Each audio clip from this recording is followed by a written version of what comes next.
buenas tardes. Les damos la más cordial bienvenida a este nuevo espacio de noticias corto informativo, hoy que es miércoles 3 de mayo de 2023. Soy Lorena Sánchez Cabrera y en los próximos minutos le presentaremos la información más reciente del Poder Judicial de la Federación. Saludo con gusto a mi compañera Nidia Díaz en la interpretación en lengua de señas mexicana. Hola Nidia. Y es así como iniciamos. La Corte tiene previsto resolver la primera parte de las reformas político-electorales el próximo lunes.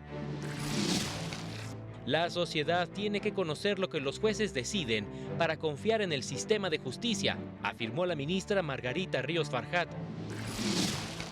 La reparación integral del daño es un derecho humano irrenunciable, establece criterio de la primera sala. Vamos de lleno con la información porque una vez que se anunció el cierre de instrucción y que se publicó el proyecto del ministro Alberto Pérez Dayán, con el que propone resolver las acciones de inconstitucionalidad que impugnan el decreto que reformó las leyes generales de comunicación social y de responsabilidades administrativas, la Secretaría General de Acuerdos enlistó para su discusión y resolución dicho proyecto para la sesión del próximo lunes 8 de mayo. El proyecto propone invalidar en la totalidad del decreto por violaciones al proceso legislativo, mientras que las 146 controversias constitucionales que se admitieron a trámite y los 96 recursos de reclamación siguen en etapa de análisis. Solo en 38 demandas ya se recibió respuesta del Senado y se dio vista a la Fiscalía General de la República, en tanto que en el caso de la segunda parte de la reforma electoral que incluyó la modificación de las leyes General de Instituciones y Procedimientos Electorales, General de Partidos Políticos, Orgánica del Poder Judicial de la Federación y nueva Ley de Medios de Impugnación, los recursos promovidos en su contra se encuentran en la etapa de admisión.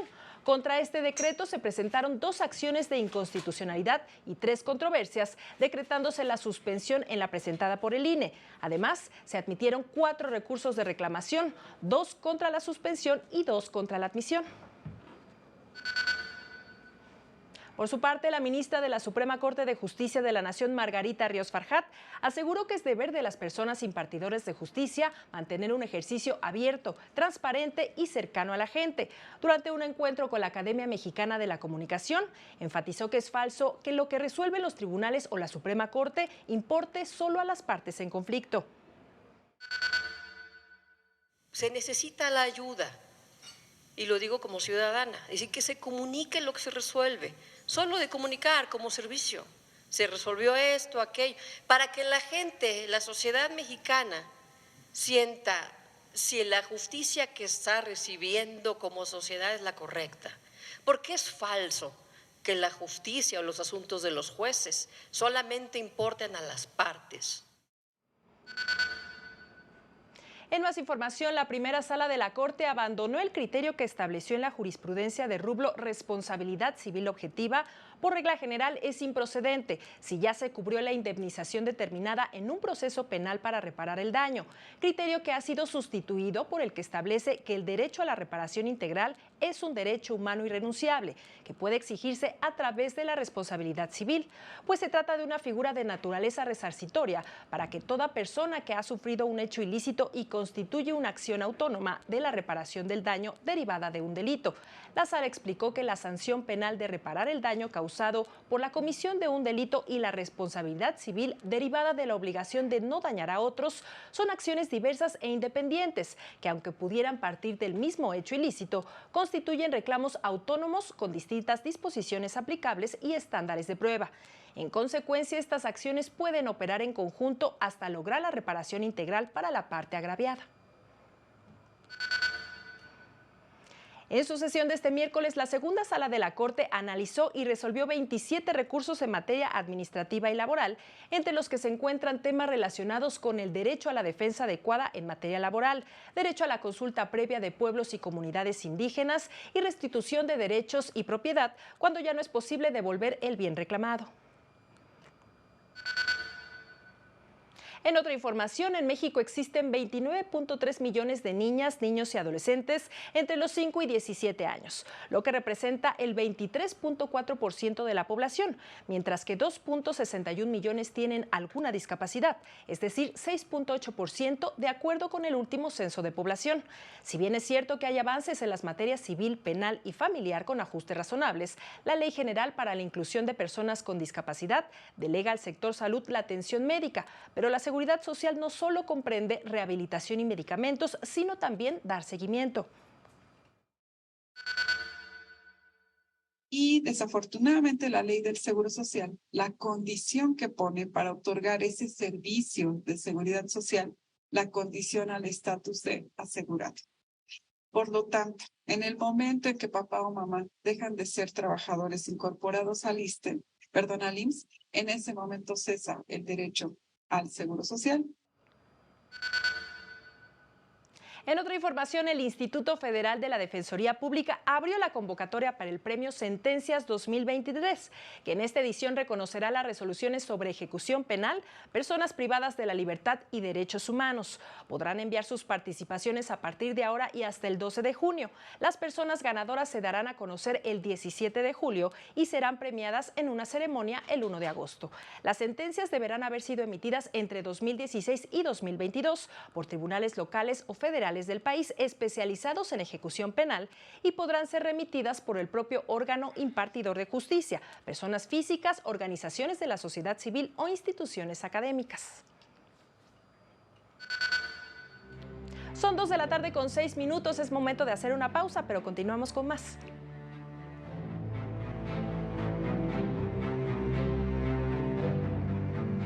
Al regresar, la Sala Regional Toluca ordena al INE indemnizar y pagar salarios caídos a trabajador despedido injustamente.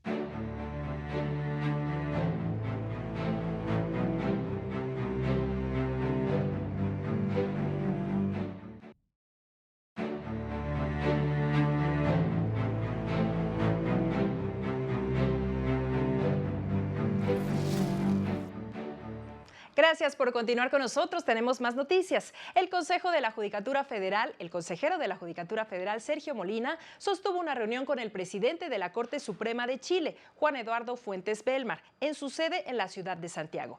Estuvieron acompañados por la ministra chilena María Cristina Gajardo, el representante de la Organización Internacional del Trabajo, Sergio Paixão, y los integrantes de la Cuarta Sala para dialogar sobre los avances en materia judicial de ambos países. El consejero Sergio Molina destacó el encuentro como una oportunidad para encontrar entendimientos comunes y trabajar de manera conjunta en el mejoramiento de los sistemas de justicia.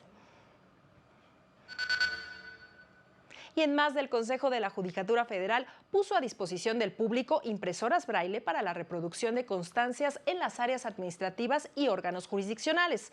En sus redes sociales recordó que este es un servicio gratuito que se puede solicitar a través de la unidad de transparencia en el correo dgdh_correo.cjf.gov.mx. Así, señala el Consejo de la Judicatura Federal, contribuye a garantizar el acceso a la justicia y a la información de las personas con discapacidad visual.